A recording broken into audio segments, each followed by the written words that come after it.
to go to ESC Sport, I have to go to...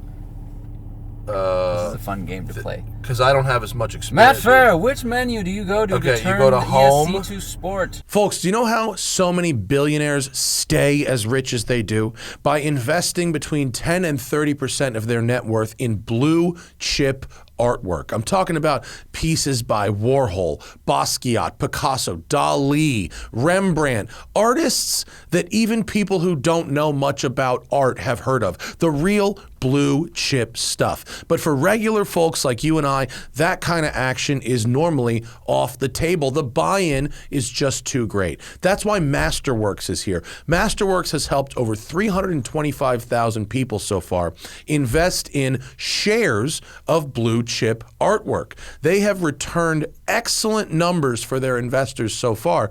And by investing in a small portion of that real blue chip action, you are likely to see a better return than investing in smaller, less popular artwork that won't have as big of a boom on the market. And Masterworks really knows what they're doing when it comes to picking the artwork. In 2020, they returned 32% to investors, and in 2021, they returned 31% from the sale of 2 paintings. With results like that, it's no wonder so many people have signed up. And Masterworks is offering the Smoking Tire viewers priority access to their newest investments. Just hit the link in the description, read the disclosures, and get in the game investing in blue chip artwork now with Masterworks. Make sure to read the disclosures at masterworks.io/disclaimer.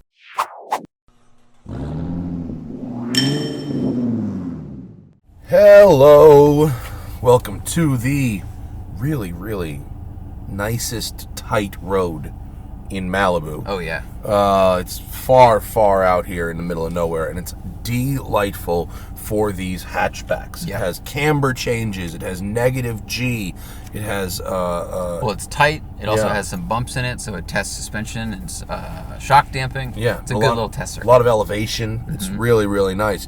And the new GTI is a very interesting and potentially controversial car. Controversial is not necessarily what you want to hear from Volkswagen. Not with the GTI. The Right. GTI has been the hammer for all nails. For You just brushed the voice activator. We will get to that. Shut up. You should be sorry. You should be very sorry. The GTI is rarely controversial. It's usually like, what hatch do you want that does everything? He did it again. I touched the steering wheel. Oh my God, these touch buttons suck so bad. You can operate the radio and leave. I don't want to operate the radio. Okay, in this video, we will determine whether or not they have actually ruined the new GTI. Right. Whether you should buy one, what some of your other alternatives might be, and if you should buy those. And actually, the most common question I've gotten about the GTI is from existing GTI owners. Absolutely. Should I upgrade my Mark 6? Should I upgrade my Mark 7? Right. So, you know, I don't know how many they call conquest sales Volkswagen's hoping to get from other places. After all, the Golf is dead. It's only GTI and Golf R now. The competition is dwindling. Right. So they need to make sure One that... moment, please. Oh, my God. They need to make sure that people who have older GTIs want the new one. Please They're gonna... wait. First off, the touch buttons. I'm turning the car off to turn it back on again. Please So- wait. Are you kidding me? So, before we even drive anywhere, it is very important that we tell you that this has one of the worst multimedia interfaces I've ever used, ever, at any price.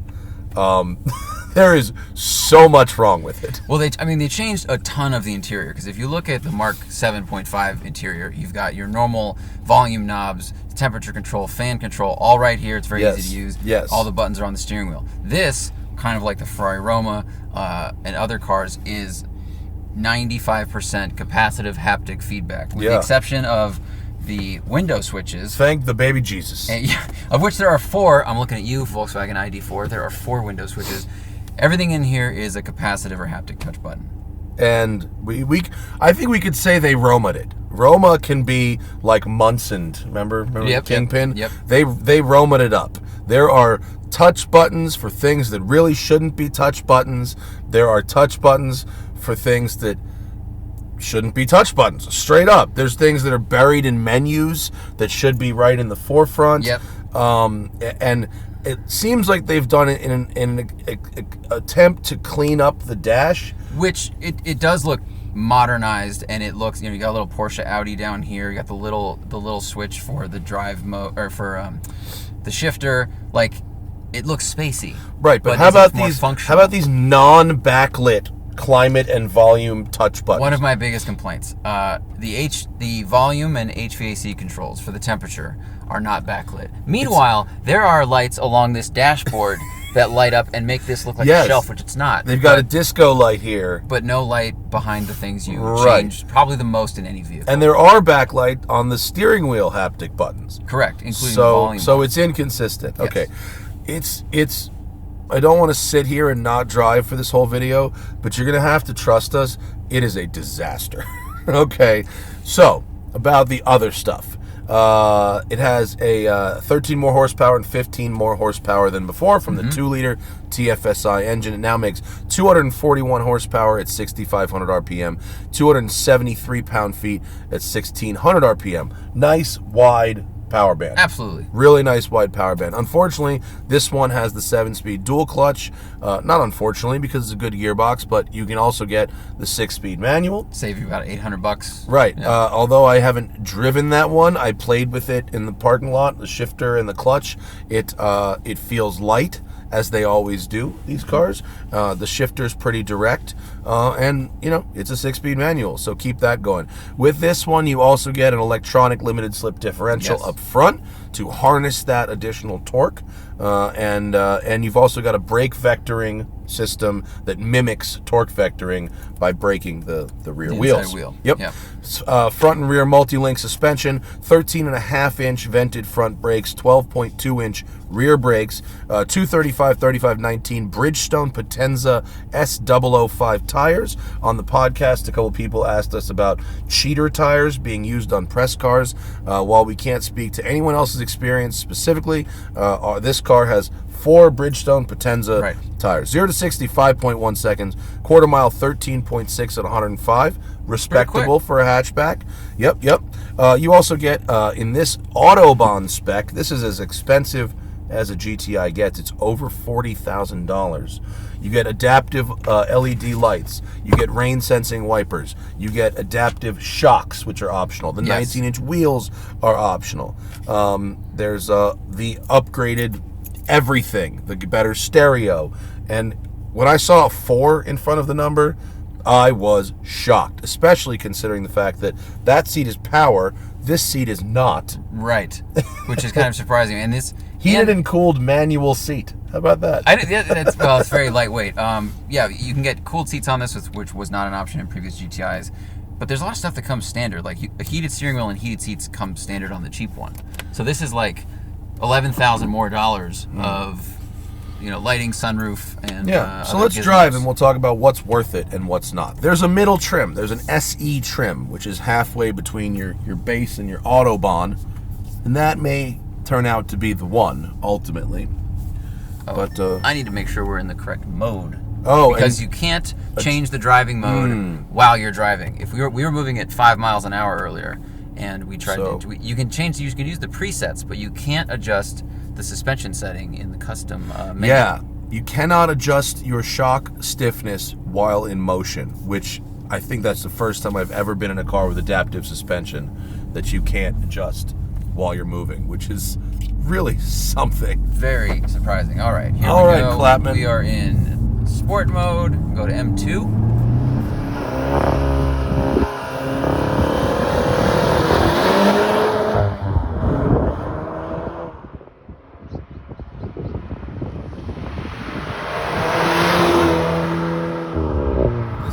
Best hatchback section ever right here. This section of road absolutely rules, especially right here. Any short car, and this is a good place to test. One of the other things they wanted to address with this generation is they wanted to get rid of more understeer, which is obviously like the goal of every front-wheel drive car. It's kind of like humans' goal is to stay alive and make money. Right. So they always want to get rid of understeer, but they have an e-diff now, Bird, and that with their adaptive shocks and everything, it seems to work pretty well. I did feel it cut throttle right back there on that tight corner, getting on it a little bit too early. Yeah, if you have the systems full on, you can definitely feel them working, which is okay. It doesn't necessarily suck from the driving experience. You can, and it doesn't kill your momentum. You can just kind of hear them doing things. But in my, Zach did drive this car quite a bit more than I did. But so far, I found that if you use proper front-wheel drive technique, really trail braking late, loading up the nose, getting on the power a little bit later than you would in a rear-wheel drive car, there is not much understeer to speak of, especially in these decreasing radius, kind of off-camber turns. It's really good there. And speaking of the systems, you can turn traction control completely off in this generation, which you could not do in the Mark 7. So this has... It's buried in menus. It is. This has on, sport, and full off, and it is buried in menus. There's no button that you just tap and hold or anything like that. And strangely, you have to go into the brake settings Yes. To turn it off, which is a weird place to put that kind of thing. Absolutely. When I reviewed the Golf R with Daiyo Shihara, it took us quite a while to find that button because you wouldn't expect it to be there, Although these seats are, this one's manual, that one's power, they are very nice seats themselves. They're comfortable. The bolstering on the side is really good. Yeah, right there. It really did a good job maintaining the contact patch. Yeah, I think we have the shock set to more the comfort side of things. Well, you put it in, or we're in custom. We're in custom. Okay, yeah. The shocks are set to comfort. Earlier, when we slid the thing over to sport, it got a little bouncy. It did. It was a little too bouncy for me. But what I really like is that it's almost 10 levels of adjustability. So yeah, that's true. It's got this new updated software. It's got the revised dampers. The front springs are 5% stiffer and the rears are 15% stiffer. They should do a knob like the AMG GTR Pro traction control, but for shocks, that would be sweet. Cool. But then you'd have to lose the capacitive button contract. All right, let me have it. All right. This is a good spot here. This driveway of whatever sketchy murder happens up there. Oh, those are cameras hidden in right? Steampunk It's like thing. steampunk, like giant, like steamship anchor chain. These people crazy. Are cool or dangerous? So, I like the seating position a lot. I like the amount of space a lot. There's tons of legroom for a very tall driver. Although you will take up some of the room behind you. I couldn't sit behind you. Yeah, no, that's what happens. You got to choose. But we didn't. Did you mention yet that the dash upper, the door upper in the front door is a different material than the door upper in the rear door? Right. The upper of the rear door is a hard plastic, whereas this is a soft, kind of squishy rubber plastic. They're kind of they're cost cutting there. The passengers don't get the same materials that the drivers get. Right. Couple other things they changed. Should we keep the mode the same, or should we go to sport, just full sport? Try sport. We'll go to full sport, and which will have go to ESC Sport too, which will have the stiffer. Oh boy! Now, how would you like to turn down the stereo? That was it. I think that's how I did it. Okay, and then go to. I have to go to ESC Sport. I have to go to. This is a fun game to play. Because I don't have as much experience. Matt Fair, which menu do you go to okay, turn you go to home, ESC to sport? Home, and then you go to vehicle, and then you go to exterior, and then you swipe, and then you hit brakes, and then you pull the menu down and go to sport. That is correct. That took a long time. And that is correct. You tug a paddle for manual. What were you going to say when I... So they changed a couple other things with this from the last generation. The wheelbase is the same, but the car is slightly longer, slightly lower, and they dropped the coefficient of drag by 0.02. So they revised the front fascia and the mirrors a little bit. So on the way up here, we're talking about how quiet it was on the road. And it's a pretty nice ride if the road isn't super bumpy. See, that was good understeer mitigation there. They did a really good job with it. They really did.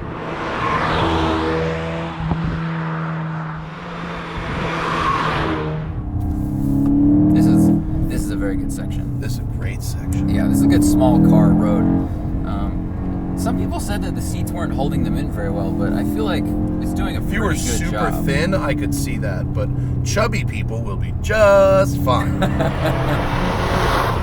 Like if an ice age happens, it's the same rule applies. This is good. And although, we can lament that it has paddles and not a stick, the gearbox is very good. They've been refining it for, 12 years now? Yeah, It's been a while. It's a and really good one. buttery smooth, and really, really precise. Does what you tell it to, as long as you've got the revs. Even if it's going to put you right up close to red line, it'll still give you the gear. They know what we want. Yeah. It also has an aluminum subframe now and aluminum knuckles, so you've got it reduces some unsprung weight and some sprung weight, which helps the front end be a little bit more agile than the last one. I would bet you that a really lightweight set of wheels would go a long way, though. I bet these 19-inch wheels on here are not particularly light. I'm sure. It'd be cool to see a track test, like with lighter wheels, but also if someone has like a Mark 7.5 versus the 8, and just like straight lap time, see how much quicker, because this doesn't really make that much power than this one. The torque number is pretty small as well. But I'll give them points for not adding weight. It's a little bigger, but it's no heavier. So that's good. And it's not like it's too big. It's like we're talking like an inch. Yeah. It's definitely not a big car. Still feels small.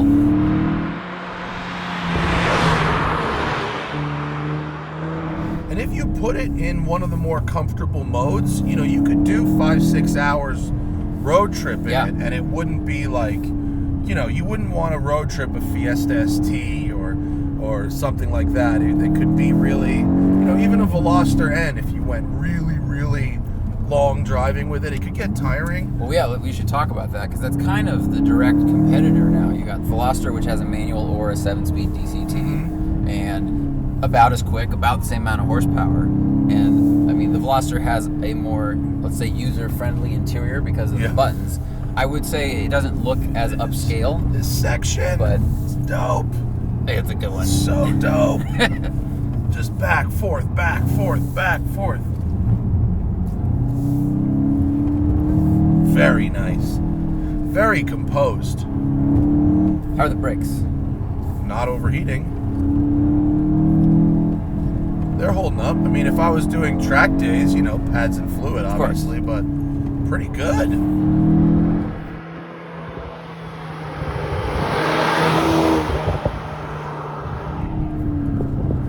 Pretty good. It's so frustrating because dynamically, it's such a nice car. Mm-hmm. It drives really nice. It drives like it sounds cliche, like I want a GTI to drive. I want it to have a broad skill set where it can be comfortable on the road, where it can be, agile in the canyons, where it can be fast, where it can be comfortable, where it can be refined, where it feels like the engineering is really there. But then it hits redline though. It goes up a gear. I didn't realize that. I guess I hadn't hit redline before, but it upshifts when you hit the redline in sport. Doesn't hold it. That's no bueno. That's no bueno. It's for what? 40 years almost. This has been like, they set the bar of like the hot hatch, practical, very broad skill set, and then with this one, I think they moved the driving dynamics forward a little bit. Yeah. But the user friendliness and the usability of the interior I feel like it's taken a step back. It has. It's more annoying to do all the basic stuff. Yeah. Like, it allows you to do more. That slider for the suspension, that's nice. Mm-hmm. The fact that you can adjust various aspects of the car, like how the lights dim and how bright the blind spot assist lights are. The number of choices you have on the digital cluster on the two menus that flank it is amazing. You can have 15 different things displayed on each side. Yeah. You can do a lot. It's nice that you can do all that, but it's not great when what comes along with that is that the basics become really difficult. Yeah, they're a little cumbersome. Okay, so which one of these, if you wanted a GTI, I think you should get the SE and not the Autobahn, because you do want some of the gadgetry. You don't really want the base one. I mean, I haven't driven the base one. We know you usually don't want that. I mean, you get the same engine, and you can get the same transmission, and you get heated seats, and that's about it. I don't know if you can get adaptive shocks as a standalone option. That's a good question. I would want that. Yeah, they're great. I would definitely want that.